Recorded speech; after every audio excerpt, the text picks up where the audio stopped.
دنیا میں اگر جتنے لوگ ہوتے ہیں نا اس کو ملٹیپلائی اگر آپ 10 کریں تو اتنے جانور ہوتے ہیں. یعنی اگر 8 ارب انسان ہے تو 80 ارب جانور ہیں جو زمین پر جانور ہیں, اور اس کو ملٹیپلائی 10 کریں تو پرندے ہوتے ہیں. یعنی اس کا مطلب دنیا میں 800 ارب پرندے ہیں. پرندوں کی کالونی کون سی ہے؟ پرندوں کے گھر کون سے ہیں؟ پرندے کہاں رہتے ہیں؟ کبھی سوچا آپ نے؟ پرندے کسی بلڈنگ میں نہیں رہتے, پرندے درختوں پہ رہتے ہیں.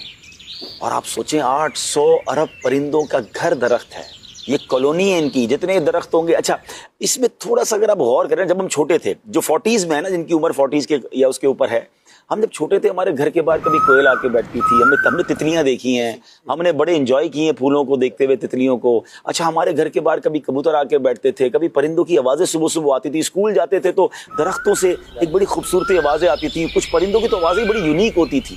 ہمارے اسکول میں بھی درخت ہوتے تھے, ٹھیک ہے. اب کہاں ہیں وہ آوازیں؟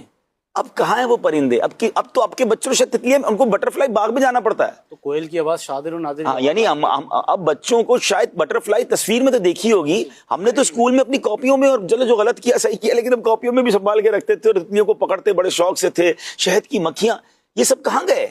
یہ غور کرنے والی بات ہے. شہر کراچی والوں سے میں بات کر, ہو سکتا ہے گاؤں میں ابھی بھی نظر آتی ہوں.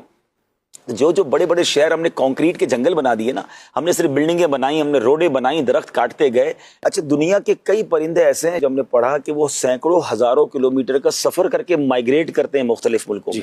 اچھا وہ جا کے رہیں گے کہاں؟ اب جن شہروں میں گھر ہی نہیں ہے پرندوں کے, تو وہ پرندے کیوں آئیں گے ہمارے پاس؟ وہ اللہ کی مخلوق کیوں آئے گی؟ اللہ پاک کی یہ مخلوق ہے, جہاں سایہ دے رہے ہیں, جہاں پھل دے رہے ہیں, جہاں آکسیجن دے رہے ہیں, وہاں پرندوں کو گھر بھی درخت دے رہے ہیں. کاغذ لکڑی سے بنتا ہے. تو بہت کچھ ہے, بہت کچھ ہے.